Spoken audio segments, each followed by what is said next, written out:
भारत माता की जय। कैसे हो आप सब? आप सभी का एग्जाम इंस्ट्रक्टर यूट्यूब चैनल पे हार्दिक स्वागत है। आज हम लेके आए हैं किसके लिए? आर्मी वालों के लिए सीरीज। ठीक है, आपको क्लास के एंडिंग तक बने रहना है, वही जोश और जुनून के साथ क्लास स्टार्ट करनी है और एंडिंग तक देखनी है। ठीक है, वर्दी अगर आपको चाहिए, आपको अपने घर पे वर्दी लेके जाना है तो इस क्लास को एंडिंग तक जरूर देखना। ठीक है, आप सभी को अपनी वर्दी की कसम, अगर ये क्लास आपने एंडिंग तक देखी, पक्का है कि आपके अंदर इसके इस मतलब जो क्लास है, इस क्लास में से एक ना एक ऐसा क्वेश्चन जरूर आएगा। एक क्या, मैं तो बोल रही हूँ लगभग क्वेश्चन इसी में से आने वाले। तो आप प्लीज हमारे साथ बने रहें, कोऑपरेट करें और चैनल को एक बार सब्सक्राइब कर दें। आप सभी को वर्दी की कसम है, चैनल को सब्सक्राइब करें। ठीक है, फर्स्ट ऑफ ऑल अपन बात करते हैं अपने जोश और जुनून के साथ आज की क्लास चालू करने की। ठीक है, पहले बात करते हैं हौसले। आपके हौसले जितने बुलंद होंगे ना, जितने हौसले आपके बुलंद होंगे, उतने ही आप जल्दी कामयाबी की तरफ जाओगे। कामयाबी एक दिन से नहीं मिलती, पर एक दिन जरूर मिलती है। ठीक है, एक दिन से कामयाबी कभी नहीं मिलने वाली, पर एक दिन जरूर मिलेगी। ये सोच के चलो कि जो वर्दी आप पहन के जब अपने घर जाओगे तो उस समय कौन सा जुनून रहेगा। वो उस टाइम का टाइम याद करके पढ़ो कि हम उस टाइम को अभी अगर उस सपने में जी रहे हैं, अगर वो हकीकत में जीने लगे तो कैसा होगा। हौसलों की आग जलाए रखो, हौसलों की आग जलाए रखो, खुद पर पूरा विश्वास बनाए रखो। हौसलों की आग जलाए रखो, खुद पर पूरा विश्वास बनाए रखो। आज संघर्ष है तो क्या हुआ, कल सीने पर तिरंगा रखा है। ठीक है, आज संघर्ष किया ना तो कल सीने पे तिरंगा भी आएगा। इसी जोश और जुनून के साथ आज की क्लास हम चालू करते हैं। ठीक है, पहले आज की क्लास का हमारा पहला क्वेश्चन, भोजन के किस अवयव को तुरंत ऊर्जा देने वाला स्रोत कहा जाता है। भोजन का कौन सा ऐसा अवयव है जो क्या करेगा, आपको तुरंत ऊर्जा देगा, यानी कि उसको खाते क्या हो जाएगी, आपके अंदर एनर्जी आ जाएगी। ठीक है, एनर्जी की बहुत जरूरत होती है। क्लास चालू तो हो गई है, बट मन लगा रहना चाहिए क्लास के साथ। जोश और जुनून के साथ अपनी क्लास को वैसे ही कंटिन्यू करते हैं। कौन सा ऐसा अवयव है, प्रोटीन है, वसा है, कार्बोहाइड्रेट है या विटामिन है, कौन सा है। हमने पढ़ रखा है न्यूट्रिशन, हमने पढ़ रखा है अपनी पिछली क्लासों में। तो न्यूट्रिशन के अंदर था अपने एक तो जो मैक्रो न्यूट्रिएंट थे, मैक्रो न्यूट्रिएंट और मेजर न्यूट्रिएंट यानी माइक्रो न्यूट्रिएंट, माइक्रो या मैक्रो, दोनों न्यूट्रिएंट थे। मैक्रो जो न्यूट्रिएंट था उसके अंदर तीन थे, कार्बोहाइड्रेट, प्रोटीन और फैट। और माइक्रो के अंदर विटामिन और मिनरल्स ये थे। उसमें बोला था हमने कि जब भोजन को ऊर्जा प्रदान करने वाला काम किसका होता है, कार्बोहाइड्रेट का होता है। कार्बोहाइड्रेट का होता है। ये कार्बोहाइड्रेट क्या करेगा, 1 ग्राम कार्बोहाइड्रेट में कितनी कैलोरी ऊर्जा होती है, 4 किलो कैलोरी ऊर्जा होती है। कितनी, 4 किलो कैलोरी ऊर्जा होती है। जब आपको अच्छे से पढ़ना है, मन लगा के पढ़ना है, तो कुछ एक चीजें आपको कुछ ग्रहण करनी पड़ेगी ना। एनर्जी बॉडी में होगी तभी तो आपकी क्लास अच्छे से चलेगी और आप मन लगा के पढ़ सकोगे। ठीक है, तो इसका जो मेजर सोर्स है कौन सा होगा, कार्बोहाइड्रेट होगा। जो 1 ग्राम कैलोरी के अंदर, सॉरी 1 ग्राम कार्बोहाइड्रेट के अंदर कितनी कैलोरी होती है, 4 किलो कैलोरी होती है। और ये अपना क्या है, मैक्रोन्यूट्रिएंट है। ये बात क्लियर हुई। नेक्स्ट, इसी जोश और जुनून के साथ नेक्स्ट क्वेश्चन, प्रति ग्राम भोजन में सर्वाधिक ऊर्जा प्रदान करने वाला स्रोत कौन सा है। सर्वाधिक ऊर्जा किस स्रोत से मिलेगी आपको, यानी कौन सा ऐसा स्रोत है जिसको खाने से सबसे ज्यादा आपको एनर्जी मिलती है, कौन सा होगा। कार्बोहाइड्रेट, वसा, प्रोटीन और खनिज लवण, कौन सा होगा। कार्बोहाइड्रेट से कितना मिलता है, मैंने अभी बताया था, 1 ग्राम कार्बोहाइड्रेट से आपको कितना मिलेगा, 1 ग्राम कार्बोहाइड्रेट से कितना मिलती है कैलोरी, 4 किलो कैलोरी मिलती है। ठीक है, वहीं अगर प्रोटीन की बात करें तो इससे भी 1 ग्राम प्रोटीन से 4 किलो कैलोरी मिलती है। और खनिज लवण से कभी कैलोरी नहीं मिलती, सिर्फ आपकी बॉडी के अंदर ये क्या बैलेंस बनाने का काम करते हैं, संतुलन बनाने का काम करते हैं। ठीक है, नेक्स्ट बात करते हैं वसा। वसा क्या देती है आपको, 9 किलो कैलोरी, 9 किलो कैलोरी है वो वसा आपको क्या करती है, प्रोवाइड करवाती है। 1 ग्राम के अंदर कितना, 1 ग्राम के अंदर 9 किलो कैलोरी, यानी कि 9 किलो कैलोरी होती है किसमें, वसा में। तो अपना राइट आंसर कौन सा हो गया, सेकंड, बी। नेक्स्ट बात करते हैं अपने अगला क्वेश्चन की। आपके सपने में उठते बैठते सारे दिन क्या वर्दी दिखती होगी। अगर आपके अंदर जोश और जुनून है उसको पाने की, ठीक है, अगर उसको पाना है तो आपको संघर्ष जारी रखना पड़ेगा। और अगर आपने ऐसे ही सपने देख रखे खाली फोकट के कि हमको कुछ नहीं करना, बस आए टाइम पास किया और निकल लिए, वैसा मत करना। इस वर्दी की सौगंध को कि आप अगर इस क्लास को आपने लाइक शेयर और सब्सक्राइब नहीं किया, तमाम उन लोगों तक पहुंचाओ जिसको इसकी जरूरत है। ठीक है, ऐसा नहीं है कि आप लोग सोच रहे हो कि हम पढ़ लेते हैं हो जाएगा, तमाम उन लोगों तक पहुंचाओ जिसकी इसकी जरूरत है, और उन लोगों को गाइड करो कि भाई ये क्लास आपके लिए बहुत कितनी हेल्पफुल होने वाली है। क्लास को जल्दी से लाइक कर दो, फटाफट लाइक करो, सब्सक्राइब कर दो और शेयर कर दो उन लोगों को जिनको वर्दी की क्या लगी है, ओढ़ लगी है, वर्दी के लिए वो कुछ भी करना चाहते हैं। अगला क्वेश्चन इसी जोश और जुनून के साथ, खाद्य पदार्थ की ऊर्जा को मापने की इकाई क्या है? खाद्य पदार्थ की जो ऊर्जा है उसको मापने की इकाई को क्या कहेंगे? First of all joule. Joule तो क्या नापती है? जूल क्या नापेगी? आपकी ऊर्जा को नापेगी। यहाँ खाद्य पदार्थ की ऊर्जा की बात हो रही है, खाली ऊर्जा की नहीं। वॉट क्या नापेगी? विद्युत ऊर्जा का। डिग्री, डिग्री आपके तापमान को नापेगी। डिग्री सेल्सियस के अंदर होती है ना, 47 डिग्री सेल्सियस तापमान है शरीर का, तो ये डिग्री आई ना, इसको ही बोलते हैं, इसकी माप इकाई है 68.6 डिग्री फ़ारेनहाइट। तो ये भी क्या है? डिग्री है, ये इसकी मापने की इकाई। और जो कैलोरी है, कौन सी कैलोरी है वो क्या है? ऊर्जा को मापने वाली इकाई है। कौन सी? खाद्य पदार्थ की। खाद्य पदार्थ की मापने वाली ऊर्जा सॉरी इकाई है। खाद्य पदार्थ की ऊर्जा को मापने वाली इकाई कौन सी है? कैलोरी। ठीक है, इसी जोश और जुनून के साथ अगला क्वेश्चन, एक वयस्क पुरुष के लिए प्रतिदिन औसत, एक वयस्क पुरुष के लिए प्रतिदिन औसत कितने किलो कैलोरी की आवश्यकता होती है?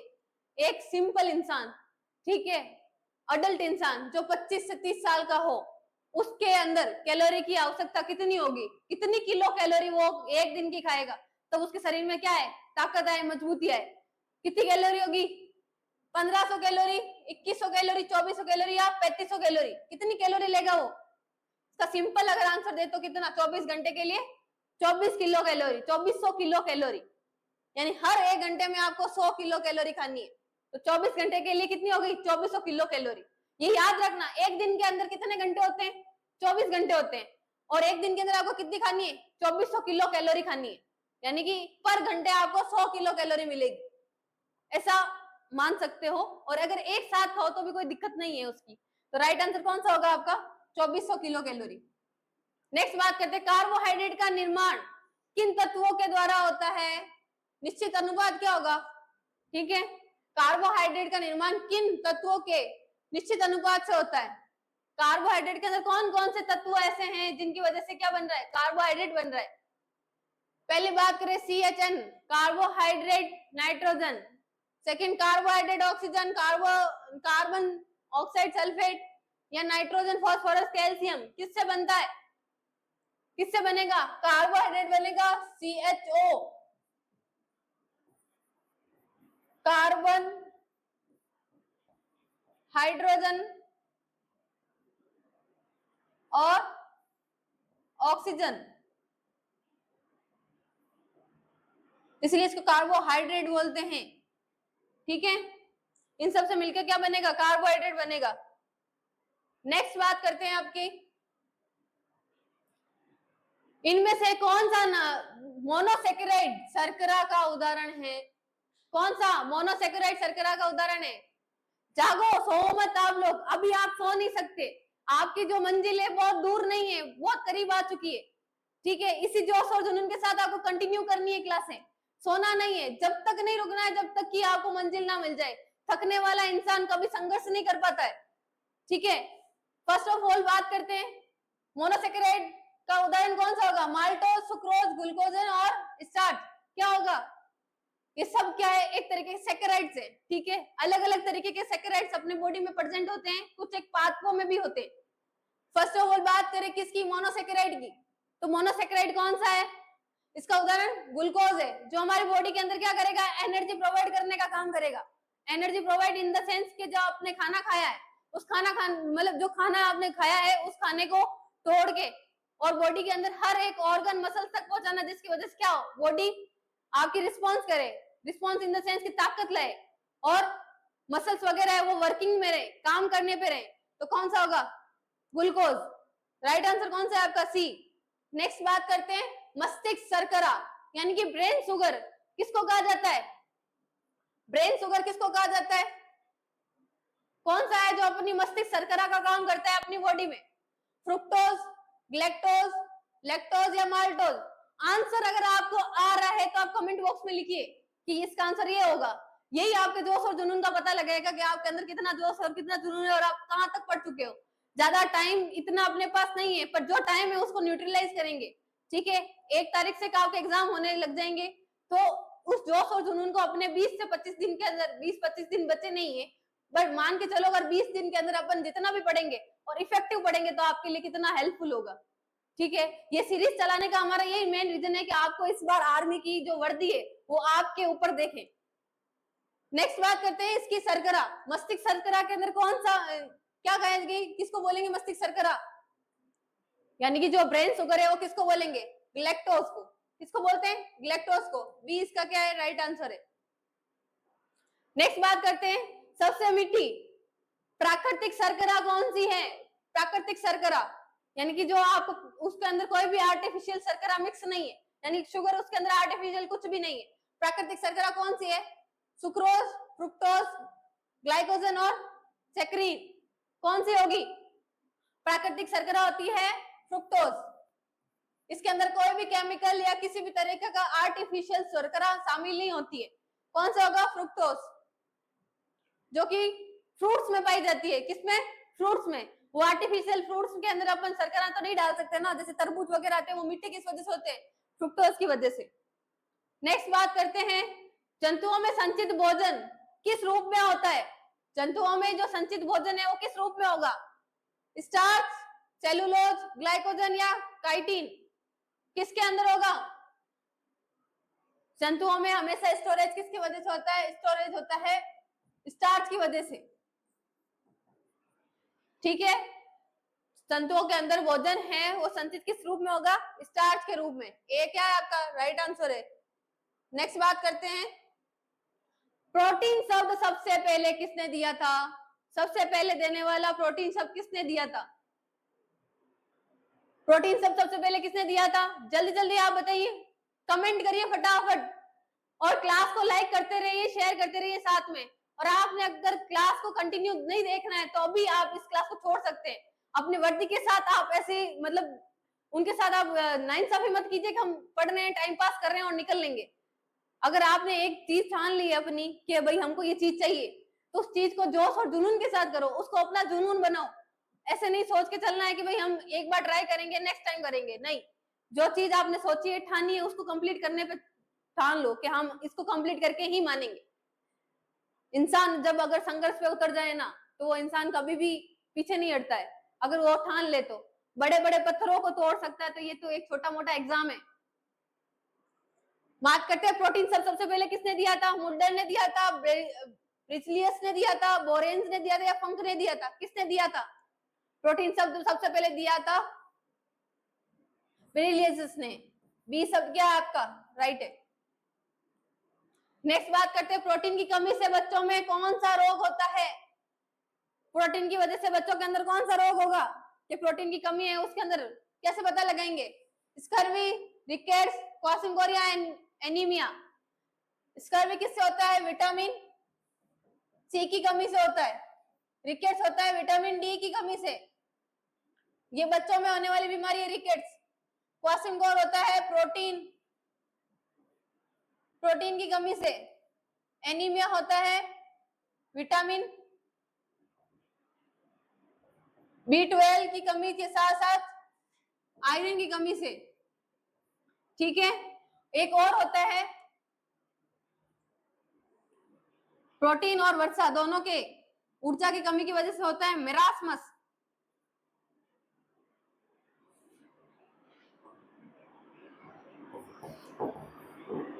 मरास्मस। ठीक है, ये दो होते क्वाशिंगोर और मेरास्मस। क्वाशिंगोर के अंदर क्या होगा? बॉडी तो उसकी क्या है? पतली रहेगी और उसके साथ साथ क्या होगी? उसका पेट बड़ा हुआ रहेगा बच्चे का। ठीक है, तो उसके अंदर प्रोटीन की कमी है। इसका राइट आंसर कौन सा होगा? क्वासिमकोर। नेक्स्ट बात करते हैं, सर्वाधिक प्रोटीन प्रतिशत किस में पाया जाता है? सर्वाधिक प्रोटीन प्रतिशत किस में पाया जाएगा? कौन सा ऐसा भोज्य पदार्थ है, खाद्य पदार्थ है जिसके अंदर क्या पाया जाए? सर्वाधिक प्रोटीन पाया जाए। सोयाबीन, इसके अंदर कितना होता है? 42%।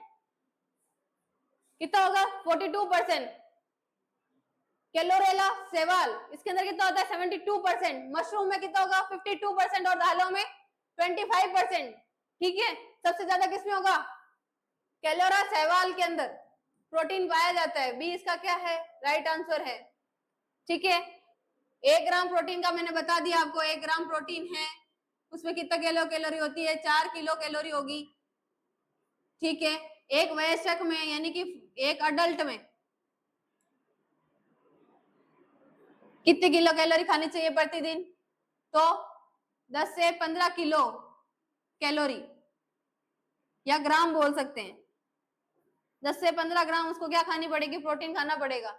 ठीक है, जिम वाले होते हैं वो एक्स्ट्रा भी खाते हैं जिससे उनको क्या करना पड़े? मसल्स बिल्डअप करना पड़े। नेक्स्ट बात करते हैं, दूध में पाया जाने वाला मुख्य प्रोटीन कौन सा है? दूध में पाया जाने वाला मुख्य प्रोटीन कौन सा है जो अपन को सिर्फ दूध में मिलेगा? एल्बुमिन, कैसीन, ओसिन, ग्लोबिन, कौन सा होगा? दूध में पाया जाने वाला प्रोटीन कौन सा है? सामने दिख रहा है कैसीन। ठीक है, ये क्या पाया जाता है? दूध में पाया जाता है जो आपको क्या करेगा? हड्डियों को मजबूत करने का काम करेगा। ठीक है, हड्डियों को मजबूत करने का काम करेगा। नेक्स्ट बात करते हैं, बालों और नाखून और जानवरों के क्या खुर होते हैं, उनके अंदर कौन सा प्रोटीन पाया जाता है? कौन सा प्रोटीन पाया जाएगा? आपने सुना है बालों के लिए केराटिन ट्रीटमेंट होता है, वो क्या है? प्रोटीन का ही ट्रीटमेंट है। केराटिन जो नामक ट्रीटमेंट होता है वो बालों के लिए किया जाता है। जैसे मायोसिन बोला है, मायोसिन तो नहीं होगा, स्टीन नहीं होगा, स्टोन सॉरी, केराटिन नहीं होगा, कोलेजन भी नहीं होगा, सॉरी कोलेजन नहीं होगा, केराटिन होगा। सी इसका क्या है? राइट आंसर है।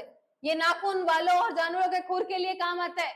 एक तरह का क्या है? प्रोटीन है जो हमारे शरीर में खुद क्या स्टोर होता है और खुद से क्या होता है? स्रावित होता है।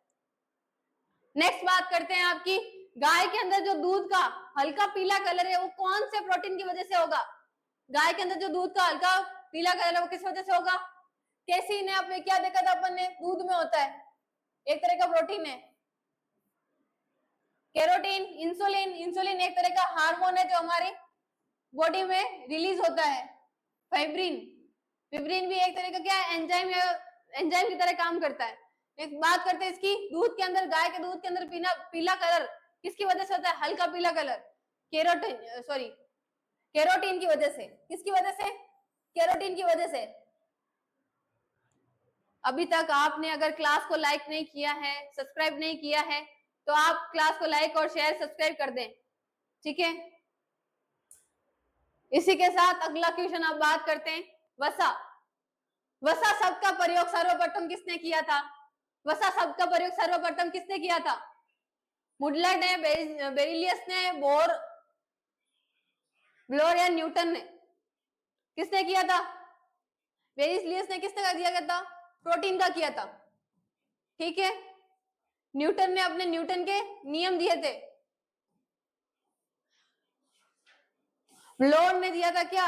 वसा का। सर्वप्रथम नाम किसने दिया था वसा का? ब्लोर ने। नेक्स्ट बात करते हैं, अगला क्वेश्चन इसी जोश और जुनून के साथ, ऊंट अपने कुबड़ में किस पदार्थ का संचय करता है? ऊंट अपने कुबड़ यानी कि उसके पीछे जो निकली हुई कुबड़ रहती है उसके अंदर किस प्रकार का संचय करता है? किस पदार्थ का करता है? जल का। जल तो उसके अंदर क्या होती है? एक प्रकार की थैली पाई जाती है ऊंट में, जो जिसकी वजह से वो 15 दिन तक क्या करते हैं? बिना पानी के, विदाउट वाटर भी रह सकता है।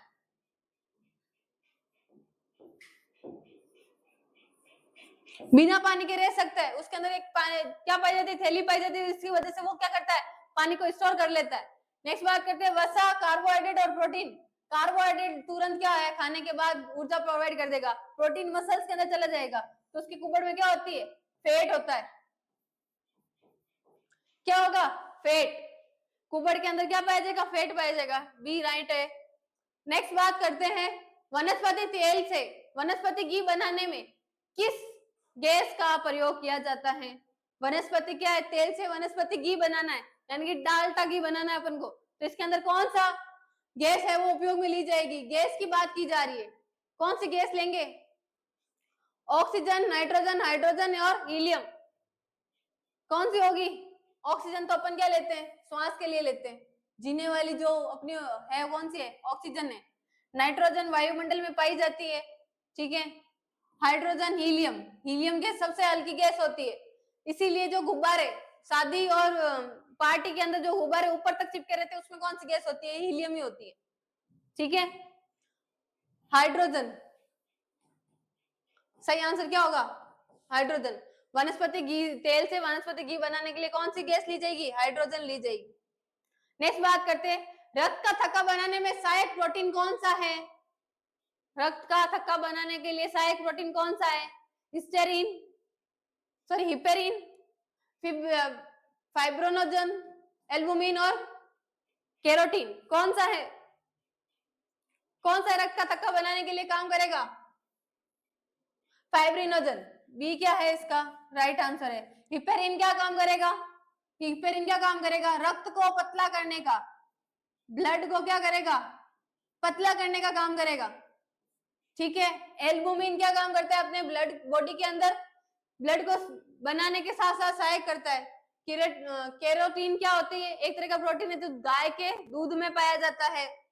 नेक्स्ट बात करते हैं, पादप कोशिका भित्ति मुख्य रूप से किसकी बनी होती है, पादप जो कोशिका भित्ति है वो किसकी बनी हुई होती है, जंतु की कोशिका भित्ति किससे बनी होती है, प्रोटीन और वसा से, ठीक है। मानव शरीर की जो कोशिका भित्ति है वो प्रोटीन और वसा की बनी हुई होती है, वैसे ही जानवरों के अंदर वो किसकी बनी हुई होती है, सेलुलोज की, किसकी, सेलुलोज की बनी हुई होती है।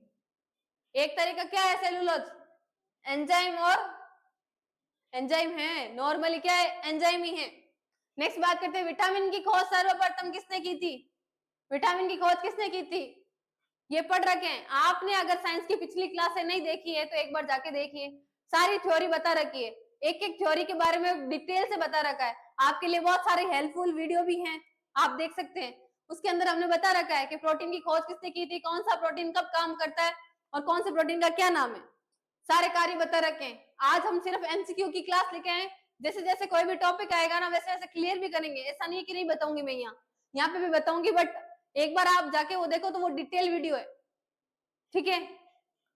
बात करते हैं प्रोटीन की खोज किसने की थी, हेपोकिंस ने की थी, सी फंक ने की थी, मुडलर ने की थी या ब्लोरर ने की थी, किसने की थी, विटामिन की खोज की थी सी फंक, सी फंक ने की थी, बी क्या है राइट आंसर है। नेक्स्ट बात करते हैं, वसा में घुलनशील विटामिन का सही समूह कौन सा है, वसा में घुलनशील मैंने आपको बता रखा है, फैट और water, fat soluble, water soluble, यानी कि वसा, वसा में घुलनशील पदार्थ कौन कौन से और वाटर में, पानी में कौन कौन से, बी और सी, विटामिन, विटामिन बी एंड सी, और फैट में घुलनशील कौन कौन से है, vitamin, vitamin A, vitamin D, vitamin E, vitamin के, ये सब क्या है पेट में घुलनशील है, तो कौन से होंगे इसमें, सी इसका क्या है राइट आंसर है, सी इसका क्या है राइट आंसर है। नेक्स्ट बात करते हैं, पानी में यानी जल में घुलनशील प्रोटीन कौन कौन से हैं, जल में घुलनशील प्रोटीन कौन कौन से, अभी बताया मैंने आपको पीछे, वाटर में वाटर सोल्यूबल कौन कौन से, विटामिन बी एंड सी, कौन से हो गए विटामिन बी एंड सी, सी इसका क्या है राइट आंसर है। ज्यादा आपको ऐसा लोड नहीं लेना है कि हमको नहीं आ रहे हैं या आ रहे हैं, बट आपको अपनी तरफ से पूरी 100% मेहनत करनी पड़ेगी, ठीक है, तभी जाके आपको अपनी जो मंजिल है वो मिलेगी, समझ रहे हो आप, कि आपको अपनी मंजिल को पाने के लिए सब चीजों को त्यागना पड़ेगा, एक बार मिल गई ना वो सारी चीजें आपके पास खुद ब खुद चल के आएगी। इंसान जब ही बड़ा बनता है जब वो अपने अंदर के इंसानियत को और अपने अंदर के जुनून को जगाता है। एक बार अगर आप ये ठान के बैठो कि आपकी लाइफ ऐसी है कि आप कुछ नहीं बने, और एक बार ये ठान के बैठो कि आपकी लाइफ ऐसी है कि आप जो पाना चाह रहे थे वो बन चुके हो, वर्दी आपके तन पे और आप अपने घर पे गए, तो वो जोश और जुनून कैसा होगा, आपके घर वालों की क्या फीलिंग होगी, उस हिसाब से सोच के चलो और क्लास को आगे तक देखते रहना और कंटिन्यू बने रहना। मैं आपको विश्वास दिलाती हूँ, इस क्लास से आपके एक ना एक ऐसा क्वेश्चन जरूर देगा जो आपके लिए हेल्पफुल होगा। हो सकता है इस क्लास से आपको लगभग 10 क्वेश्चन भी देखने को मिले, और हो सकता है इस क्लास से आपको 3 या 4 क्वेश्चन भी देखने को मिले, पर जो भी मिलेगा आपके लिए बड़ा हेल्पफुल रहेगा। बात करते हैं आगे वाले क्वेश्चन की। विटामिन ए का रासायनिक नाम क्या है? विटामिन ए का रासायनिक नाम क्या है? विटामिन सारे पढ़ा रखे हैं, विटामिन ए से लेके विटामिन के तक के सारे विटामिन के बारे में डिटेल से बता रखा है। तो विटामिन ए का नाम क्या है? सिंपल क्वेश्चन था, रेटिनोल। क्या है रेटिनोल? इसका क्या है नाम है? इसकी कमी से क्या होता है? रतुंधी होती है, यानी कि ब्लाइंडनेस होती है। नेक्स्ट बात करें, किस विटामिन की कमी से रतुंधी होगी? लो क्वेश्चन ही आ गया, किस विटामिन की कमी से रातुंधी होती है, यानी ब्लाइंडनेस, नाइट ब्लाइंडनेस। रात के समय उसको दिखना बंद हो जाएगा, कम हो जाएगा, कुछ नहीं दिखेगा। किस विटामिन की कमी से होगी? अभी बताया, विटामिन ए की कमी से, विटामिन ए की कमी से होगी। नेक्स्ट बात करते हैं, बेरी बेरी रोग किस विटामिन की कमी से होता है? विटामिन बेरी बेरी रोग किस विटामिन की कमी से होगा? थायमिन, विटामिन B1 की कमी से क्या होता है? बेरी बेरी रोग होगा। ये आपने पढ़ रखा है 6th 7th क्लास में। बेरी बेरी रोग किस वजह से होता है? विटामिन ए की कमी से, जिसका रासायनिक नाम क्या है? थायमिन है। कौन सा विटामिन गर्म करने पर क्या हो जाए? नष्ट हो जाता है। गर्म करने पे क्या हो गया? उसके सारे तत्व मर जाते हैं। कौन सा विटामिन होगा? Vitamin A, vitamin D, vitamin C और विटामिन के। कौन सा होगा? Vitamin C. विटामिन सी क्या है? गर्म करने पे नष्ट हो जाता है। विटामिन सी का क्या नाम है? ये आप कमेंट में बताओगे, विटामिन सी का क्या नाम है। ठीक है, विटामिन सी किस में पाया जाएगा? विटामिन सी के स्रोत कौन कौन से हैं? विटामिन सी के स्रोत होते हैं सिट्रिक फूड, यानी खट्टे खट्टे पदार्थ, ऑरेंज, नींबू, जिस तरीके जिसके अंदर नेचुरल क्या हो? खटाई हो, खट्टे फ्रूट्स होंगे वो। विटामिन सी का नाम फटाफट कमेंट में लिखो। नेक्स्ट बात करते हैं, विटामिन सी का सबसे अच्छा स्रोत कौन सा है? विटामिन सी का सबसे अच्छा स्रोत कौन सा है?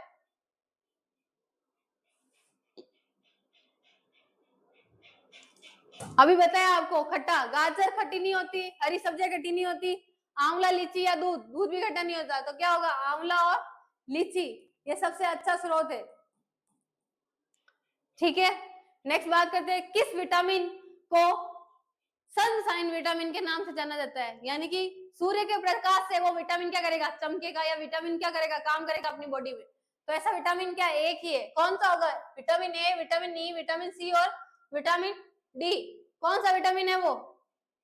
हमें सूर्य के प्रकाश से एक ही विटामिन मिलता है, वो है विटामिन डी।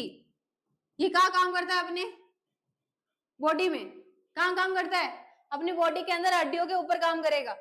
नेक्स्ट बात करते हैं, बच्चों में रिकेट्स और बड़ों में कौन सा ऑस्टियोमलेशिया जो रोग है, किस की विटामिन की कमी से होगा या किसके विकार की वजह से होगा?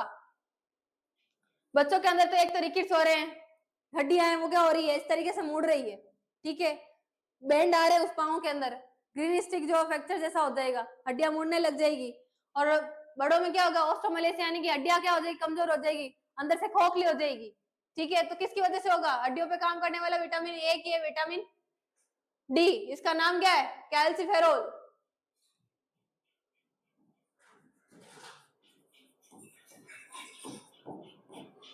विटामिन डी का क्या नाम है? कैल्सिफेरोल। काम करता है, अपनी हड्डियों के ऊपर काम करता है। नेक्स्ट बात करते हैं, सुंदरता का विटामिन, सुंदरता वाला विटामिन और प्रजनन विटामिन कौन सा होगा? सुंदरता वाला विटामिन और प्रजनन विटामिन, यानी कि जिसको क्या बोलते हैं? Beauty vitamin. सुंदरता लाने के लिए लड़कियां लड़के सब यूज करते हैं आजकल।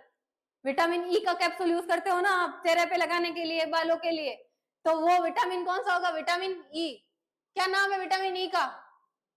टोकोफेरोल। अभी तक आपने विटामिन सी का नाम नहीं बताया, विटामिन सी का नाम बताइए, जल्दी जल्दी कमेंट करो।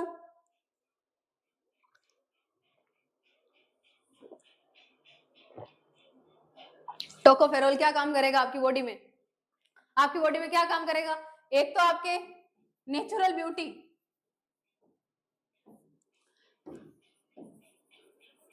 नेचुरल ब्यूटी वाला हार्मोन है। दूसरा प्रजनन यानी कि फर्टिलिटी, फर्टिलिटी के लिए भी हेल्पफुल है। कौन सा? Vitamin A. विटामिन के क्या काम करता है आपके बॉडी के अंदर? प्रोथ्रोम्बिन, या ऐसे बोल सकते हैं रक्त का थक्का बनाने का काम करेगा।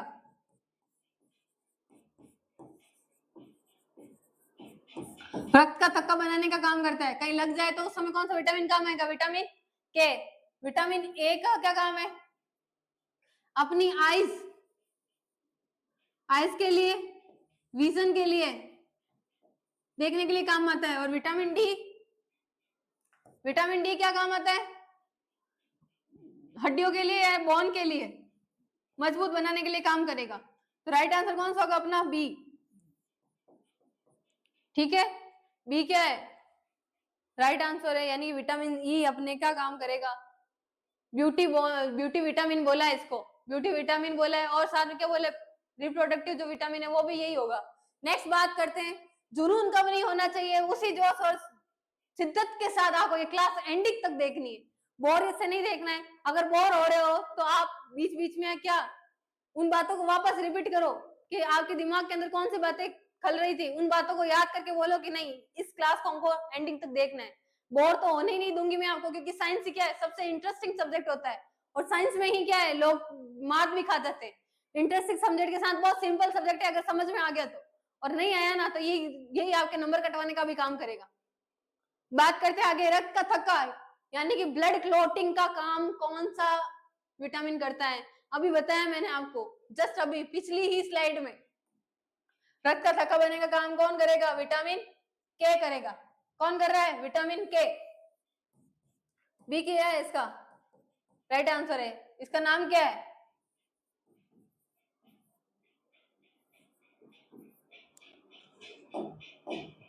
क्या नाम था रे? फेनोक्यूनोल। ठीक है, नेक्स्ट बात करते हैं विटामिन बी12।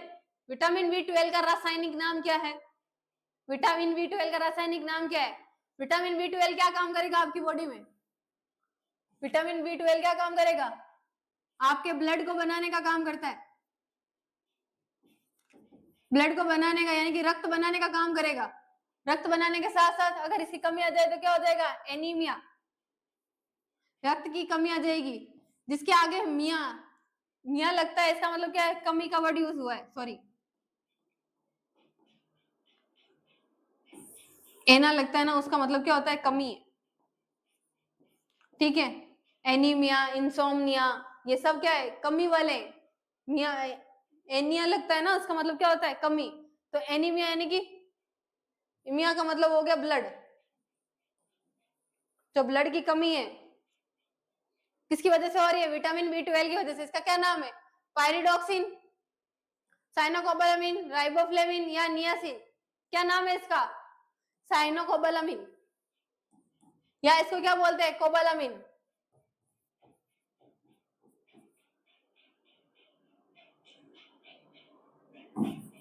कोबालामिन।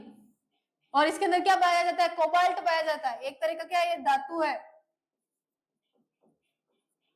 कोबाल्ट पाया जाएगा। नेक्स्ट बात करते हैं, शरीर में आयरन की कमी से कौन सा रोग होता है? आयरन की कमी हो रही है, ठीक है, आयोडीन की नहीं। गोंगा रोग किसकी वजह से होगा? आयोडीन की कमी से। बेरी बेरी किससे हो रहा है? विटामिन बी1 की कमी से। स्केवरी विटामिन सी की कमी से। और एनीमिया है वो किससे हो रहा है? आयरन की कमी से। और अगर विटामिन की बात करें तो विटामिन बी12 की कमी से भी हो रहा है। ठीक है, नेक्स्ट बात करते हैं, थायराइड ग्रंथि के सुचारू कार्य के लिए किस खनिज की आवश्यकता होती है? थायराइड ग्रंथि है वो किस खनिज के थ्रू क्या करेगी? अच्छे से काम करेगी। कौन सा खनिज चाहिए? कैल्शियम, पोटेशियम, आयोडीन या मैग्नीशियम? कौन सा चाहिए? उसको चाहिए आयोडीन। आयोडीन सबसे ज्यादा किसमें होता है? नमक में। किसमें होगा? नमक में। 8 देखा आपने? टाटा नमक, जिसमें सबसे ज्यादा क्या पाया जाएगा? आयोडीन पाया जाएगा। आयोडीन क्या करेगा? आपको दिमाग को शार्प वगैरह करेगा। ऐसा नहीं है बैठ के धोबे मारने लग जाओ तुम किसके? नमक के। मत खाना इतना। आयोडीन मात्रा जितनी हो उतनी बॉडी में रहनी चाहिए। ज्यादा है तो भी काम क्या करेगा? थायराइड के फंक्शन को बढ़ा देगा। थायराइड का फंक्शन बढ़ गया यानी कि आपके शरीर के अंदर थायराइड की लेवल बढ़ने की वजह से हाइपरथायरॉयडिज्म हो जाएगा, और कम होने की वजह से हाइपोथायरॉयडिज्म हो जाएगा। ठीक है ना? तो इसकी अधिकता ज्यादा जरूरी है, और किसी का और ना ही इसके अंदर कम होना जरूरी है। किसी चीज की अति सबसे खराब होती है। अति यानी कोई भी चीज हद से बाहर बढ़ जाए तो वो चीज क्या करेगी? नुकसान नहीं देगी। ठीक है? तो आयोडीन की कम वजह से क्या करेगी? थायराइड जो है वो फंक्शन सुचारू रूप से करेगी। नेक्स्ट बात करते हैं, मानव के शरीर में लगभग कितने प्रतिशत जल का होता है? जल कितने प्रतिशत होगा बॉडी के अंदर? पृथ्वी पर कितना प्रतिशत जल पाया जाता है? कमेंट करो ये फटाफट के पृथ्वी पर कितना प्रतिशत जल पाया जाएगा? मानव शरीर के अंदर कितना होता है? 40 से 50%, 60 से 65 से 70%, या 80 से 90%, या 20 से 30%। इतना सा पानी होगा तो तुम जिंदा ही नहीं बचोगे। ठीक है ना? इतना सा पानी होगा तो तुम जिंदा ही नहीं बचोगे। नेक्स्ट बात करते हैं, इसका कौन सा राइट आंसर होगा? 65, बी वाला। ठीक है, कौन सा होगा? बी। नेक्स्ट क्वेश्चन देखते हैं अपना, मानव शरीर में सबसे अधिक मात्रा में पाए जाने वाला खनिज तत्व कौन सा है? कौन सा है खनिज तत्व? क्या होगा इसका आंसर? मानव शरीर के अंदर सबसे सर्वाधिक मात्रा में पाए जाने वाला खनिज तत्व कौन सा है? आयरन, सोडियम, कैल्शियम और फास्फोरस। कौन सा है? आयरन क्या काम करता है आपकी बॉडी के अंदर? ब्लड को बनाने का काम करता है। किसको? ब्लड को बनाने का। सोडियम क्या करेगा? संतुलन यानी बैलेंस बनाने का काम करेगा। किसका काम करेगा? बैलेंस बनाने का काम करेगा। कैल्शियम क्या करेगा? हड्डियों को मजबूत करने का काम करता है। और सबसे सर्वाधिक जो पाने वाला है बॉडी के अंदर कौन सा होगा? कैल्शियम होगा। फास्फोरस भी क्या करेगा? तालमेल बनाएगा किसके साथ? सोडियम के साथ। ये भी क्या करेगा? बैलेंस का काम करेगा, संतुलन बनाने का काम करेगा। ठीक है, नेक्स्ट बात करते हैं, दांत और हड्डियों को मजबूती प्रदान करने वाला खनिज तत्व कौन सा है? दांत और हड्डियों को क्या कर रहा है? मजबूती बनाने का काम कर रहा है। कौन सा होगा? Chlorine, sodium, chlorine, calcium, iodine और पोटेशियम। कौन सा होगा? आपने सुना है हड्डियों के लिए कैल्शियम सबसे ज्यादा जरूरी है, इसीलिए मम्मी बोलती है दूध पीना चाहिए। छोटे थे तो बोलते थे ना दूध पीने से दांत आएंगे। तो कौन सा होगा? कैल्शियम। बी क्या है इसका राइट आंसर है। नेक्स्ट बात करते हैं विटामिन बी3, नियासिन की कमी से कौन सा रोग होता है? नियासिन की कमी से कौन सा रोग होने वाला है? किलोसिस, प्लेग्रास रोग, एनीमिया, बेरीबेरी। एनीमिया किससे होगा? विटामिन बी12 से। बेरीबेरी विटामिन बी1 से। तो कौन सा होगा? विटामिन बी3 से, पेलेग्रा। नेक्स्ट बात करते हैं, कौन सा विटामिन शरीर में संचित नहीं होता है और मूत्र के थ्रू या मूत्र के साथ बाहर निकल जाएगा? यूरिन के साथ बाहर निकल जाता है। Vitamin vitamin A, vitamin D, vitamin C और विटामिन ई। आपको पता है पानी के साथ जो घुलने वाले विटामिन होते हैं वो यूरिन के थ्रू बाहर निकल जाते हैं। पानी कहाँ जाता है? आपके किडनी के तरफ। किडनी उसको छानती है, फिल्टर करेगी, और बॉडी में जो खनिज तत्वों की कमी होगी उनको वहां भेज के काम करवाएगी, और जो बचा हुआ खनिज तत्व है या उसका अपशिष्ट पदार्थ है वो यूरिन के थ्रू बाहर निकाल देगी। और जो फैट वाले होते हैं वो बॉडी के अंदर स्टोर रहते हैं, जब कमी आती है तो बॉडी उसको वापस निकालती है, बॉडी के अंदर उसको भेजती है कि भाई जहाँ कमी आई जा और काम कर अपना। तो ये जो मूत्र के साथ निकलने वाले विटामिन होते हैं वो कौन सा होगा? विटामिन बी और विटामिन सी। ये दोनों क्या है? वाटर सोल्यूबल है, जल में घुलनशील है। तो ये क्या करेंगे? यूरिन के साथ बाहर आ जाएंगे। विटामिन सी क्या है इसका राइट आंसर है। नेक्स्ट बात करते हैं पाचन तंत्र। अपना नया चालू हो गया क्वेश्चन, कौन सा? पाचन तंत्र का। पाचन तंत्र के अध्ययन को क्या कहा जाता है? पाचन तंत्र के अध्ययन को क्या कहेंगे? डेंटोलॉजी। डेंटोलॉजी होती है दांतों का अध्ययन। किसका? दांतों का अध्ययन, स्टडी ऑफ टीथ। गैस्ट्रोलॉजी, ऑडिटोलॉजी, ग्लोसोलॉजी। ऑडिटोलॉजी होती है कानों का अध्ययन, कान का अध्ययन जो होगा। ग्लोसोलॉजी यानी कि अपने मुंह, एक सेकेंड,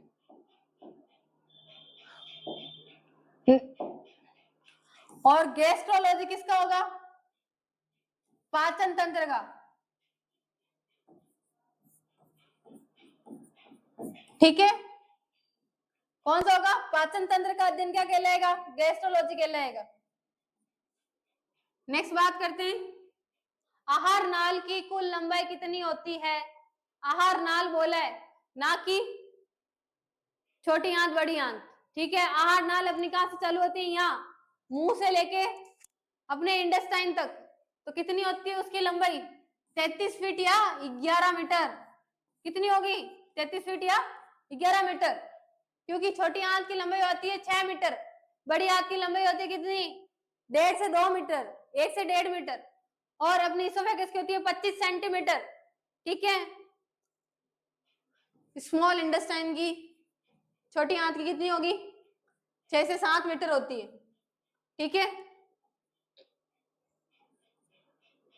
और लार्ज इंटेस्टाइन यानी कि बड़ी आंत की 1 से 1.5 मीटर। और इसोफेगस की बात करूं तो 25 सेंटीमीटर। इतना ही अपने कहां पहुंच गए? ये लगभग 8-9 मीटर तो यही हो गए, बाकी अंबाशय वगैरह ये सब रहेंगे तो कुल मिला कितनी होगी? 11 मीटर होती है या 33 फीट होती है आहार नाल की लंबाई। नेक्स्ट बात करते हैं, मनुष्य में पाचन की क्रिया कहां से प्रारंभ होती है? पाचन की क्रिया सबसे पहले पाचन अंग कौन सा आएगा? खाना स्टार्ट कहां से करते हो? खाना मुंह से चालू करते हो ना, तो पाचन की क्रिया सबसे पहले कहां चालू होती है? मुंह में चालू होती है। यहाँ पे क्या है, जो अपना एंजाइम है, स्लाइवा है, वो इसके साथ बाइंड होके क्या बनाएगा? एक तरह का एक वो बाइट बनाएगा, ठीक है। मुंह इसको क्या करेगा? चबाने का काम करेगा, मैकेनिकल प्रोसेस करेगा, चबा चबा के उसको छोटे छोटे टुकड़ों में तोड़ के और सलाइवा के साथ मिक्स करके एक बाइंड बनाएगा, यानी कि एक तरह का क्या बनाएगा? जूट बनाएगा, और वो क्या करेगा? इसोफेगस के थ्रू उसको नीचे निकलेगा। तो पहली प्रोसेस कहां से चालू होती है? माउथ से, यानी कि मुख गुहा से चालू होगी। ओरल कैविटी, ओरल कैविटी चालू होने वाला क्या है? अपना आहार नाल या पाचन क्रिया है। आपको थकना नहीं है, थकते वही हैं जो अपने हार मान ले, और मुझे जितना पता है आर्मी वाले लोग कभी हार नहीं मानते। तो आप अभी से ही संघर्ष चालू रखोगे तो आपको आगे जाके दिक्कतें नहीं होगी, ठीक है। अपने आप को कुछ ऐसा बना लो कि जो सोचा है वो करके दिखाएंगे। इसी जोश के साथ नेक्स्ट क्वेश्चन, स्लाइवा में कौन सा एंजाइम पाया जाता है जो स्टार्च का पाचन करता है? स्लाइवा में क्या ऐसा कौन सा एंजाइम है वो किसका पाचन करेगा? स्टार्च का पाचन करेगा। पेप्सिन, टाइलिन, रेनिन या लाइपेज? कौन सा है? टाइलिन, बी राइट है। टाइलिन को क्या बोलते हैं? एमाइलेज बोलते हैं। कभी क्वेश्चन में टाइलिन ना मिले, एमाइलेज मिले तो भी क्या उसका राइट आंसर है। नेक्स्ट बात करते हैं, लार का पीएच कितना होता है? लार का पीएच, लार का पीएच कितना होगा? हल्का सा क्या होता है? अम्लीय होता है। अम्लीय मतलब, अम्लीय क्या होते हैं? क्षारीय क्या होते हैं? क्षारीय क्या है और अम्लीय क्या है?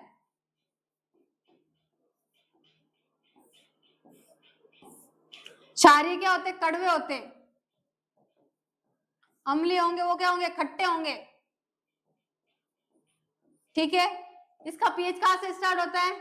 7 के बाद से चालू होता है 14 तक, और इसका पीएच कहां से चालू होता है? 1 से 7 तक, ठीक है।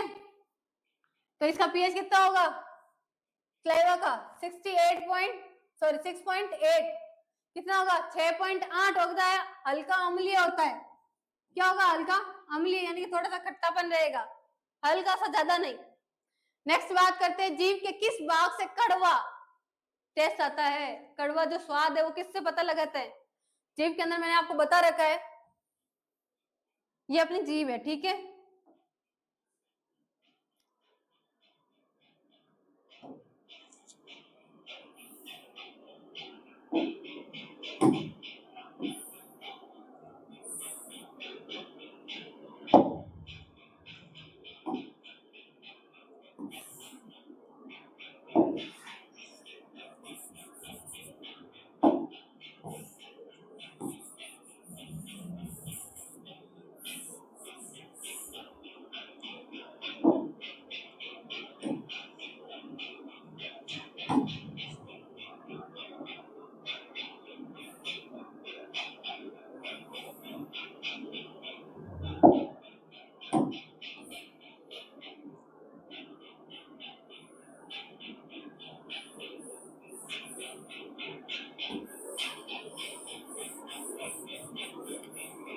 कुछ इस तरीके से टेस्ट बर्ड प्रेजेंट होते हैं कहाँ पे, अपनी जीभ के ऊपर, ठीक है।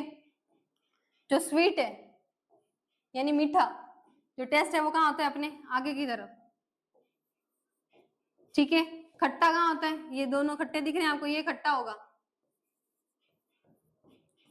ठीक है। खट्टा साइड में प्रेजेंट होता है। जब आप कुछ खट्टा खाते हो तो आपके यहाँ से क्या होगा, ऐसे लगेगा कहाँ कुछ खट्टापन लग रहा है। और कड़वा होता है वो कहाँ होता है, पीछे की तरफ।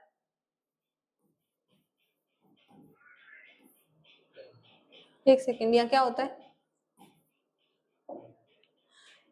कड़वा होता है, कड़वा स्वाद होगा पीछे की तरफ।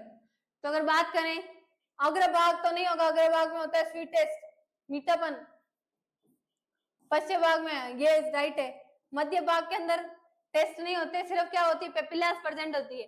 पश्चिम भाग किनारे, किनारे के ऊपर क्या खट्टे होंगे, तो कौन सा होगा अपना पिछला भाग। ये पार्ट्स ऑफ भाग है, ये पश्चिम भाग है, ठीक है। बी क्या है अपना, राइट है। नेक्स्ट बात करते हैं, दांतों का बाहरी चमकीला हिस्सा इनेमल का किसका बना होता है, किसके बने होते हैं दांत अपने, calcium phosphate, calcium carbonate, calcium chloride या पोटेशियम, किसके बने होते हैं, कैल्शियम कार्बोनेट के। इसकी वजह से इसका क्या है, चमकीला नुकीला हिस्सा रहता है। बी राइट है। नेक्स्ट बात करते हैं, एक वयस्क मनुष्य में कुल कितने दांत होते हैं, कुल कितने दांत होंगे, बोलते हैं ना 32 मत दिखा, तो कितने दांत होंगे, 32 दांत होते हैं। कितने होते हैं, 32 दांत। और जो बच्चे होते हैं उनमें 28 दांत होते हैं। बच्चों में कितने होंगे, 28 दांत होंगे। नेक्स्ट बात करते हैं आपकी, ट्रैफिक पुलिस के नाम से किसको जाना जाता है, जो कि भोजन को क्या है, श्वास नली में जाने से रोकता है। श्वास नली में जाने से रोकता है। जब मैंने आपको पाचन तंत्र पढ़ाया था तो मैंने बोला था आपके गले के अंदर दो तरीके की पाइप पाई जाती है, एक तो भोजन वाली होगी और एक सांस वाली होगी। जब सांस लेते हो तो वो भोजन वाली को क्या कर देता, बंद कर देता है, उसके अंदर हवा नहीं जाने देता। और जब आप क्या कर रहे हो, भोजन ले रहे हो तो वो सांस वाली को बंद कर देगा। भोजन क्या है, नाक में या रेस्पिरेटरी सिस्टम में नहीं जाएगा, श्वसन तंत्र में नहीं जाएगा। अगर श्वसन तंत्र में गया तो वो क्या होगा, उसके अंदर श्वसन तंत्र के अंदर पानी ज्यादा इकट्ठा होने लग जाएगा, सांस लेने में दिक्कत हो जाएगी। कभी कभार आपका खाना नाक में चढ़ जाता है, कितनी दिक्कतें होती है। तो जो बीच में एक तरीके का क्या रुकावट है, ट्रैफिक पुलिस का काम करता है, कौन सा होगा, जो आपके मुंह में घंटी दिख रही है, आपको एक मसल्स वाला घंटी दिख रही है, वही है, ठीक है। उसको बोलते हैं एपिग्लोटिस, घंटी ढक्कन, एक तरह का ढक्कन का काम करता है ये। बी क्या है, राइट आंसर है। ग्रासनी, ग्रास नली क्या होती है, ग्रासनी, ग्रासनी होती है आपकी जो श्वास वाली पाइप है उसको बोलते हैं ग्रास नली, जो कि इसोफेगस यानी ग्रास नली से जुड़ी होती है, ग्रसनी, ठीक है। ग्रास नली किसको बोलते हैं, इसोफेगस को। ग्रसनी बोलते हैं फेरिंग्स को, ठीक है। फेरिंग्स मतलब कि फेरिंग्स क्या करते हैं, श्वास से, श्वास लेने वाली नली अलग से होती है, लेरिंग्स अलग होती है, तो ये श्वास की नली है। और ग्रासनी क्या है, आपके भोज्य पदार्थों को नीचे उतारती है, ये श्वास लेने में हेल्प करती है। और ये भोज्य पदार्थ को आपको अंबाशय तक पहुंचाने का काम करती है। डायफ्राम ये क्या करेगा, लंग्स को एक तरह के सपोर्ट देने का काम करता है। यहाँ पे अपने वो एरिया होता है कुछ इस तरह का डोम शेप का, जो ऊपर से लंग्स को क्या करेगा, सपोर्ट करेगा। कैविटी होती है एब्डोमिनल कैविटी, और थोरेक्स कैविटी को अलग करने का काम करता है, ठीक है। क्या काम करता है, अलग करने का काम करता है। एक और चीज, डायफ्राम अगर चिपक जाए, इसोफेगस से डायफ्राम अगर चिपक जाए, यानी कि अपनी जो ग्रास नली है उससे डायफ्राम चिपक जाए, तो क्या होगा, इंसान को खाना नहीं बनेगा। आपने मारवाड़ी शब्द सुना है कि कुंपली गलना, तो वो क्या होता है, इसोफेगस क्या करेगा, इसोफेगस से डायफ्राम चिपक जाएगा, उसकी वजह से वो खाना है कहाँ नहीं जा पाएगा, आमाशय में नहीं जा पाएगा। और आमाशय में नहीं जाने की वजह से क्या होगा, इंसान को भूख नहीं लगेगी, भूख लगेगी पर उसको खाने का मन नहीं करेगा, ठीक है। इसीलिए डायफ्राम को वापस उसको क्या किया जाता है, खींच के साइड में किया, यानी कि उसको निकाला जाता है। नेक्स्ट बात करते हैं, आमाशय में कौन सा अम्ल पाया जाता है, आमाशय में कौन सा अम्ल होगा, सल्फ्यूरिक अम्ल, हाइड्रोक्लोरिक अम्ल, नाइट्रिक अम्ल या एसिटिक अम्ल, कौन सा होगा। आमाशय में पाया जाने वाला HCl हाइड्रोक्लोरिक अम्ल होता है, जो कि भोजन को पचाने का काम करेगा, ठीक है। भोजन को पचाने का काम करेगा। एसिडिक ज्यादा होने की वजह से ये कभी कभार आमाशय की जो दीवारें उसको भी गलाने का काम करता है। जब आपको प्रोजेक्टाइल वोमिटिंग आती है, वोमिटिंग मतलब कि बहुत फोर्स के साथ वोमिटिंग आएगी, उससे पहले आपके मुंह में क्या आता है, एक पानी सा आता है, पानी सा तरल पदार्थ आएगा। वो तरल पदार्थ किस वजह से आता है, कभी सोचा है? वो तरल पदार्थ एक अपनी तरीके से क्या बनाता है, लेयर बनाता है मुंह में और इसोफेगस में, जिसकी वजह से जो HCl है उसके साथ वोमिटिंग के साथ निकले, तो ये जो अपनी स्किन है मुंह वाली और इसोफेगस वाली, उसको क्या हो, खराब नहीं हो, डैमेज नहीं हो, तो उसके ऊपर एक तरीका परत चढ़ा देता है। ये इतना अम्लीय होता है कि इसके अंदर अगर आप अपनी उंगली डालो ना, तो उंगली हड्डी के समेत जल जाए। तो ये अगर फोर्सफुली जब वोमिटिंग हो, उससे पहले अगर वो एंजाइम वाला पानी अपने मुंह में नहीं आए, तो ये अपने जो माउथ की जो लेयर है, माउथ की लेयर और अपनी इसोफेगस की लेयर, उसको जलाने का काम करेगा। नेक्स्ट बात करते हैं, दूध को दही में बदलने वाला एंजाइम कौन सा है, दूध का पाचन करने वाला एंजाइम कौन सा है? पेप्सिन, रेनिन, लाइपेज या इंसुलिन, कौन सा है? पेप्सिन नहीं है, लाइपेज नहीं है, इंसुलिन नहीं है, कौन सा होगा? रेनिन। रेनिन एक ऐसा एंजाइम है जो दूध को पचाने का काम करता है, ठीक है, दूध को दही में बदलने का काम करता है, कौन सा है? रेनिन। नेक्स्ट बात करते हैं, पाचन तंत्र का सबसे लंबा भाग कौन सा है? सबसे लंबा भाग कौन सा है? मैंने अभी बताया था, पाचन तंत्र के अंदर सबसे छोटी आंत, जो छोटी आंत होती है वो सबसे लंबी होती है, 6 से 7 मीटर, ठीक है। अगर फीट की बात करें तो 21 फीट की होती है, सबसे छोटी है आंत जो सबसे लंबी होती है। नेक्स्ट बात करते हैं, भोजन का सर्वाधिक पाचन और अवशोषण कहाँ होता है? सर्वाधिक पाचन बोल रहा है और अवशोषण बोल रहा है। अगर पाचन की बात होती खाली तो वो कहाँ होता है? आमाशय में। और अवशोषण हो रहा है साथ में, तो कहाँ होता है? हमेशा छोटी आंत में। छोटी आंत का काम ही है भोजन को क्या, पाचन मतलब रीअब्जॉर्प्शन करने का, वापस पाचन करके उसको अवशोषित करने का काम होता है, ठीक है। नेक्स्ट बात करते हैं, पित्तरस का निर्माण शरीर के किस अंग में होता है? पित्तरस है वो किस अंग में बनेगा, किस अंग में उसका निर्माण होगा? बाइल जूस का, पित्ताशय में। पित्ताशय इसको क्या करता है? स्टोर का काम करता है। बाइल को स्टोर करने का काम करेगा कौन सा? पित्ताशय। यकृत, लीवर क्या करता है? बाइल बनाने का काम करता है, बाइल बनाने का काम करता है, ठीक है।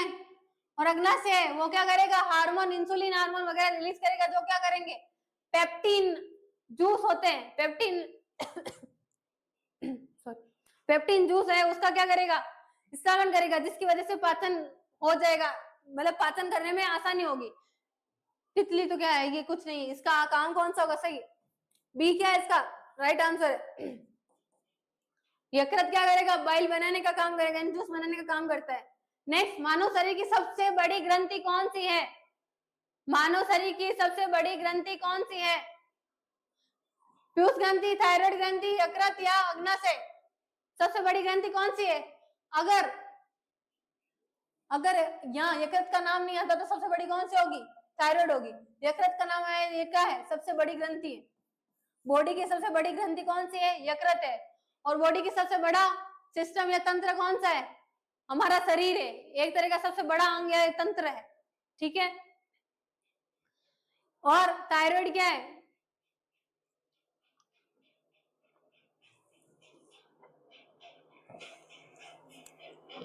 थायराइड एक प्रकार की ग्रंथि है जो तितली के आकार की होती है। पीयूष ग्रंथि क्या है? पीयूष भी क्या है? एक प्रकार की ग्रंथि है जो हमारे शरीर के अंदर अलग अलग प्रकार के जो हार्मोन है उनका स्रावन करने का काम करती है। नेक्स्ट बात करते हैं, शरीर की रासायनिक प्रयोगशाला किसे कहा जाता है? शरीर की रासायनिक प्रयोगशाला किसे कहा जाता है?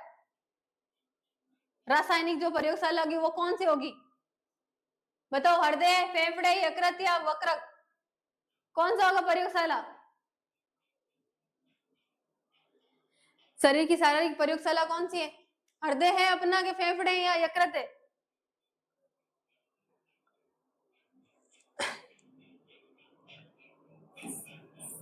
देखो, हृदय क्या काम करता है? परिसंचरण का काम करता है, यानी कि सर्कुलेशन।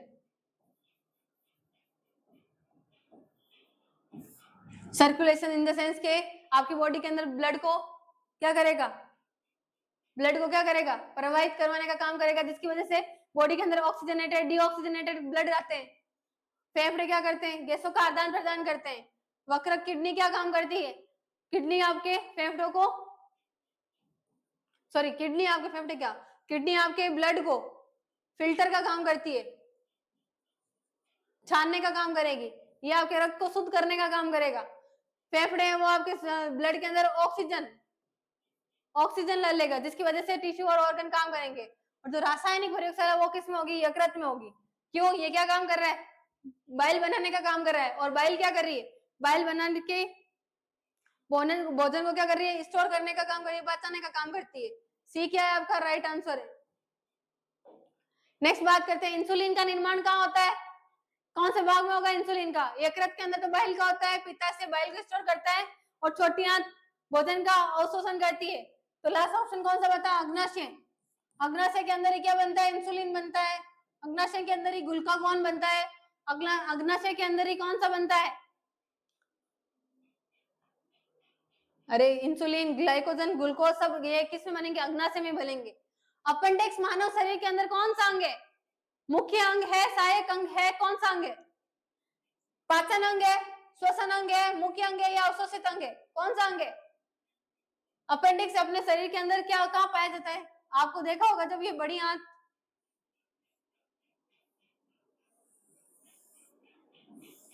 यहाँ से छोटी आंत से कनेक्ट होती है, तो इधर ये पूंछ जैसी संरचना होती है, किसकी होती है, ये अपेंडिक्स की होती है। ठीक है, किसकी होती है, अपेंडिक्स की होती है। तो ये अपेंडिक्स क्या काम करता है, अवशोषित, ये क्या है, एक तरह का अवशोषित अंग है, ये सिर्फ अवशोषण का ही काम करेगा। ये वो छोटी सी माइनर सी होती है, अगर इसके अंदर कोई भी भोज्य पदार्थ या खाने वाले कोई भी छोटा सा कण अगर इसमें चला जाए तो ये फूल जाएगी और इसके अंदर स्वेलिंग आ जाएगी, इसको अपेंडिसाइटिस बोलते हैं, जिसकी वजह से अपेंडिक्स को कट करके अपेंडिक्स को बाहर निकाला जाता है। ठीक है, आपका जुनून कम नहीं होना चाहिए, उसी जोश और जुनून के साथ क्लास तक कंटिन्यू करें। अपने अभी तक लगभग 60 क्वेश्चन कर लिए, पता है आपको, पता भी चला कैसे टाइम निकल रहा है। नेक्स्ट बात करते हैं, पाचन के पश्चात प्रोटीन किस में बदल जाता है, पाचन के पश्चात प्रोटीन किस में बदलेगा, किस में बदल जाएगा प्रोटीन, ग्लाइकोजन में, वसा अम्ल में, अमाइनो अम्ल में या माल्टोज में, किस में बदलेगा, ग्लूकोजन में तो नहीं बदलेगा, किस में बदलेगा, अमाइनो अम्ल में, अमाइनो एसिड, अमाइनो अम्ल में बदल जाएगा। ठीक है, अलग अलग प्रकार के अमाइनो अम्ल होते हैं, एमिनो अम्ल अलग अलग प्रकार के होंगे। एमिनो अम्ल हमारे शरीर में प्रोटीन का जो बदलाव है वो कहलाता है क्या, एमिनो अम्ल। नेक्स्ट बात करते हैं, जल का मुख्य रूप में अवशोषित कहाँ होता है, जल का मुख्य रूप से हमारे बॉडी में कहाँ अवशोषण होता है, बड़ी आंत में, कहाँ होगा, बड़ी आंत में। खाने में पचाने का काम आमाशय करेगा, तोड़ना है छोटा छोटा, दो तरीके की प्रोसेस होती है आमाशय, मैकेनिकल और केमिकल। मैकेनिकल यानी कि भोजन को वो तोड़ेगा और वापस जोड़ के केमिकल के थ्रू उसको तोड़ के उसके अंदर केमिकल मिलेगा यानी कि HCl मिलेगा, और HCl मिलाने के बाद वो किसमें बचेगा, छोटी आंत में। छोटी आंत उसके अंदर जितने भी अवशोषण वाले तत्व होते हैं वो अवशोषित कर लेती है और उसको क्या करेगी, एक लिक्विड फॉर्म में बना देगी और वो बड़ी आंत में जाएगा। बड़ी आंत में जाते जाते उसको लिक्विड फॉर्म क्या करेगा, भोजन मतलब पानी है उसको अवशोषित करने का काम करेगा, कौन, बड़ी आंत। जितना हो सके उसका पानी का अवशोषण करके जो वेस्ट मटेरियल होगा उसको एक बाइल यानी कि एक गुत्था टाइप में बना के जिस गुद्दे के थ्रू उसको क्या करेगा, बाहर निकाल देगा। और मुख है जो क्या काम करता है, आपको भोजन को पचाने खाने का काम करता है, छोटे छोटे टुकड़ों में तोड़ने का काम करता है। तो जो जल का अवशोषण है वो मुख्य रूप से कहाँ होगा, बड़ी आंत में। नेक्स्ट बात करते हैं, अस्थियों के अध्ययन को विज्ञान की किस शाखा के अंतर्गत रखा गया है, हमारा कंकाल तंत्र चालू हो गया है यहाँ से। ठीक है, कंकाल तंत्र चालू हो गया है, अस्थियों के अध्ययन का विज्ञान की किस शाखा के अंतर्गत रखा गया है, मायोलॉजी, ऑस्टियोलॉजी, कैंडिलोलॉजी या डेंटोलॉजी, डर्मेटोलॉजी। डर्मेटोलॉजी किसका होता है, स्किन का। त्वचा का अध्ययन किस में आएगा, डेंटोलॉजी। मायोलॉजी मसल्स का होता है, ऑस्टियोलॉजी ये क्या होता है, हड्डियों का होता है, किसमें होगा, हड्डियों का अध्ययन ऑस्टियोलॉजी कहलाएगा। ठीक है, नेक्स्ट बात करते हैं, एक नवजात शिशु में कितने हड्डियां पाई जाती है, कितनी हड्डियां पाई जाएगी एक नवजात शिशु में, स्वस्थ मानव में कितनी होती है, एक अडल्ट के अंदर, अडल्ट के अंदर कितनी होगी, 206 हड्डियां होती है, कितनी होती है, 206 हड्डियां होती है। और छोटे बच्चों में कितनी होती है, 300 हड्डियां होगी।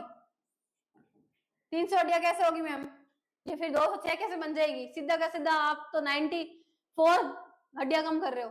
देखो बच्चों के अंदर हड्डियां फ्लेक्सिबल होती है, फ्लेक्सिबल इन द सेंस अगर आप बच्चे को खींचोगे ना तो बच्चों की हड्डियों में कुछ नहीं होने वाला, सिर्फ खांच आ जाएगी, बस हड्डियां नहीं टूटेगी। ठीक है, तो वो कुछ प्रोलेप्स जैसी होती है, इस तरीके से हड्डियां होती है, वो इकट्ठी इकट्ठी रहती है। जैसे जैसे वो बड़ा होगा वो हड्डियां क्या करेगी, खुलने लग जाएगी। दो हड्डियों की एक हड्डी बनेगी, तो उस वजह से क्या होगी, वो 300 हड्डियों से 206 हड्डियों पे आ जाएंगे। नेक्स्ट बात करते हैं, मानव शरीर की सबसे लंबी अस्थि कौन सी है? सबसे लंबी हड्डी कौन सी है? सबसे लंबी हड्डी होती है अपने पांव की, थाई वाली हड्डी, जिसको क्या बोलते हैं, फिमर, जांग की हड्डी। ये सबसे लंबी हड्डी होती है। स्टेपिस सबसे छोटी है, टीबिया है वो अपने पांव की हड्डी है, और उमरस है वो अपने हाथ की हड्डी है।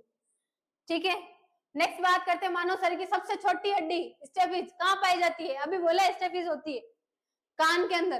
कहाँ पाई जाती है? कान के अंदर। कान की सबसे छोटी हड्डी होती है और ये कान में पाई जाती है। कौन सी? स्टेपिस। कान के अंदर 3 हड्डियां होती है। कौन कौन सी? स्टेपिस, मेलिस और इनकस, 3 तरह की हड्डियां पाई जाएगी। नेक्स्ट बात करते हैं, अस्थि को अस्थि से जोड़ना क्या कहलाता है? अस्थि को अस्थि से यानी bone to bone connection, bone to bone connection क्या कहलाएगा? टेंडन, लिगामेंट, मांसपेशी या उपास्थि क्या कहलाएगा? टेंडन क्या काम करता है? मसल को, मसल टू बोन को जोड़ता है। मसल को किससे जोड़ता है? बोन से जोड़ने का काम करता है। वो क्या होता है? टेंडन होता है। लिगामेंट क्या है? ये काम करेगा क्या? आपके बोन टू बोन को जोड़ने का काम करेगा। राइट आंसर कौन सा हो गया? बी। ठीक है, हड्डियों को जॉइंट से जोड़ने का काम कौन करेगा? कार्टिलेज। नेक्स्ट बात करते हैं, उससे पहले एक थोड़ी आप मोटिवेशनल लाइन पढ़ो कि जिसकी वजह से आपको मोटिवेशन मिले। ठीक है, आप पढ़ते पढ़ते कभी नहीं थक सकते। इंसान थका है जब वो दिमाग से सोच ले कि हाँ मैं थका हुआ हूं। जिद है वर्दी की, जिद है वर्दी की, इरादा मजबूत है, रास्ता कठिन सही पर हौसला मजबूत है, रुकना मंजूर नहीं, फौजी बनना ही मकसद है। आपका मकसद ही क्या है? फौजी बनना है। क्या है आपका मकसद? फौजी बनना है। तो इस मकसद को आप कभी मत टालो, इसी मकसद के साथ आप आगे बढ़ते रहो। जरूरी नहीं कि सिर्फ साइंस की क्लास देखो उससे फौजी बनोगे या इससे आपको जॉब मिल जाएगी। सारी क्लासें आपको कंटिन्यूसली देखनी। ठीक है, जोश को कभी कम मत होने देना, कंटिन्यू आप उस जोश को एग्जाम तक दिखाना, और हो सके आपको इस बार आपकी सफलता मिल जाए। जो आप चाहते हो, जो आपकी ड्रीम जॉब हो, उसको पाने के लिए सारी चीजें उनको त्याग दो। बस एकजुट होके क्या ध्यान दो। आपको किस पे ध्यान देना है? अपने सपनों पे ध्यान देना है, अपनी वर्दी पे ध्यान देना है, अपने उस जुनून पे ध्यान देना है जो आपके सपने, जो आपके मम्मी पापा ने आपके लिए देखे। इसी के साथ दूसरा अगला क्वेश्चन देखते हैं, मानव शरीर की सबसे मजबूत हड्डी मैंडिबल कहाँ स्थित होती है? मैंडिबल स्थित कहाँ होती है? सबसे मजबूत हड्डी है जो कभी नहीं टूटती है। मतलब कोई एक्सीडेंटल केस हो जाए तब टूट सकती है, बाकी सबसे मजबूत हड्डी होती है। कौन सी होगी? मैंडिबल, ये जबड़े वाली हड्डी होती है। कौन सी? जबड़े में स्थित होती है, सबसे मजबूत हड्डी है। कोई एक्सीडेंटल केस हो जाए तो जबड़ा टूटता है, बाकी ये सबसे मजबूत हड्डी है। जो इसके नीचे वाला ये वाला पार्ट है इसको मैंडिबल बोलते हैं, ये ऊपर वाले पार्ट है इसको क्या बोलते हैं? मैक्सिला बोलते हैं। ठीक है, नेक्स्ट बात करते हैं, ब्यूटी बोन या कॉलर अस्थि कौन सी होती है? ब्यूटी बोन कहाँ होगी? ये वाली, ज्यादातर ये गर्ल्स में दिखती है ये वाली बोन, इसको क्या बोलते हैं? ब्यूटी बोन बोलते हैं। ठीक है, ब्यूटी बोन कहाँ है? इसका क्या है वैज्ञानिक नाम? क्या है? स्केपुला, क्लेविकल, पटेला या स्टर्नम? स्टर्नम तो कहाँ होती है? आपके रिब्स की हड्डी होगी, रिब्स जहां से जुड़ी होगी, अस्थियां जहां से जुड़ी हुई होती है उसको बोलते हैं रिब्स। पटेला आपके घुटनों के अंदर जो बॉल लगी हुई है घुटनों वाली, उसको बोलते हैं पटेला। और स्केपुला आपके पीछे वाली जो हाथ से कनेक्ट है उसको बोलते हैं स्केपुला। और जो यहाँ वाली कॉलर बोन है या ब्यूटी बोन है उसको क्या बोलते हैं? क्लेविकल। क्या बोलते हैं? क्लेविकल। नेक्स्ट बात करते हैं, कोहनी और घुटने के जोड़ने में कौन सी संधि होती है? कोहनी और घुटने को जोड़ने के लिए कौन सा जॉइंट होता है? बॉल एंड सॉकेट जॉइंट, जो आपके शोल्डर में। बॉल एंड सॉकेट कैसे? कि मतलब इस तरीके की खांच होती है, इसके अंदर ये फिट होता है, हड्डी का ऊपर वाला मुंह हेड है वो यहाँ है, फिट है। ठीक है, ये बॉल और सॉकेट जैसे काम करता है। बॉल सॉकेट मतलब कि सॉकेट के अंदर अगर बॉल डाल दी जाए वो इस तरीके से घूमती है। ठीक है, तो बॉल एंड सॉकेट जॉइंट का होता है अपने शोल्डर में होगा। और अगर हिंज जॉइंट की बात करें, हिंज जॉइंट अपने कहाँ होता है, कोहनी में होता है। हिंज जॉइंट यानी कि लटका हुआ रह रहा है, ये देखो इस तरीके से पांव भी अपने फोल्ड हो रहे हैं, लटके हुए रह रहे हैं, बस फोल्ड हो सकते हैं, दूसरी साइड फोल्ड नहीं हो सकते। तो ये कौन सा जॉइंट होता है इसके अंदर, हिंड जॉइंट। हिंड जॉइंट जो होती है वो अपने कहाँ होती है, कोहनी और घुटने में होती है। बात करते हैं मांसपेशियों का लाल रंग किस वर्णन की उपस्थिति के कारण होता है। मांसपेशियों का लाल कलर किस वर्णन की उपस्थिति की वजह से होगा। मांसपेशियों के अंदर लाल रंग, अगर ब्लड की बात करें तो ब्लड के अंदर तो हीमोग्लोबिन, हीमोग्लोबिन की वजह से होता है लाल रंग। कैरोटीन ये एक तरह का क्या है, प्रोटीन है। और मेलेनिन भी क्या है, मेलेनिन एक तरह का हार्मोन है। हार्मोन है, वो क्या काम करेगा, इसको बायोलॉजिकल क्लॉक भी बोलते हैं। बायोलॉजिकल क्लॉक यानी कि ये आपको जब आप सो रहे हो और आपको सुबह जल्दी 5 बजे उठना है, तो उस समय ये मेलेनिन आपको क्या करेगा, जगाने का काम करेगा। दूसरा काम ये आपके शरीर बॉडी को कलर प्रोवाइड करने का काम करता है। इंसान गोरा काला है वो किसकी वजह से होता है, मेलेनिन की वजह से। जिसके अंदर मेलेनिन ज्यादा है वो इंसान क्या दिखेगा, ज्यादा डार्क कलर होगा, और जिसके अंदर मेलेनिन की कमी है तो वो क्या, इंसान गोरा दिखेगा। तो ज्यादातर गोरे इंसान के अंदर मेलेनिन की कमी होती है, और मेलेनिन की कमी होने की वजह से उनका दिमाग स्टेबल नहीं रह पाता, यानी कि वो डिसीजन है वो टाइम टेकिंग लेके लेते हैं, यानी कि टाइम उनको लगता है, उनका मेलेनिन का लेवल कम होता है। इसलिए ज्यादा गोरे मत बनो, मेलेनिन की कमी मत लो अपने अंदर। तो जैसा कलर है उस कलर के अंदर, मतलब आपका ज्यादा डार्क कलर है तो मेलेनिन ज्यादा होता है। जो काले लोग होते हैं उनके सोचने की शक्ति और समझने की शक्ति ज्यादा होती है, ठीक है। मेलेनिन जैसे कम करने वाले वर्णक होते जो आप फेयर लवली वगैरह यूज करते हो, यह मेलेनिन को क्या करेगा, कम करने का काम करता है। बात करते हैं मांसपेशियों के अंदर लाल रंग किसकी वजह से होता है, मायोग्लोबिन की वजह से। ग्लोबिन लगा है, ग्लोबिन का मतलब क्या होता है, हीमोग्लोबिन इसमें पढ़े हैं। मायो का मतलब होता है मांसपेशियां, ग्लोबिन यानी कि ब्लड। तो लाल रंग है वो मांसपेशियों किसकी वजह से होता है, मायोग्लोबिन की वजह से। नेक्स्ट बात करते हैं पटेला अस्थि शरीर के किस भाग में स्थित होती है। पटेला पटेला अस्थि शरीर के किस भाग में स्थित होती है, कहाँ पाई जाती है, कलाई में। कलाई में, यहाँ तो सिर्फ कार्पल्स होते हैं, ठीक है। टखने में नहीं पाई जाती है। घुटनों में, कोहनी में भी नहीं पाई जाएगी। यहाँ अपने सिर्फ किसका है, ये हेड है अपने, जैसे ये वाला पार्ट है, ये अल्ना वाला पार्ट है, और यहाँ रेडियस वाला पार्ट है। रेडियस और अल्ना दो होती है ना, रेडियल और अल्ना दो हड्डियां होती है अपने हाथ के अंदर, यहाँ होती है उमरस। तो ये वाला भाग है वो रेडियस वाला, रेडियस का हेड है, यानी कि उसका सर है। और जो यहाँ वाला उभार दिख रहा है ये क्या है, किसका है, अल्ना का हेड है। तो ये पटेला कहाँ पाई जाएगी, घुटने के अंदर। जैसे ये आपका घुटना है,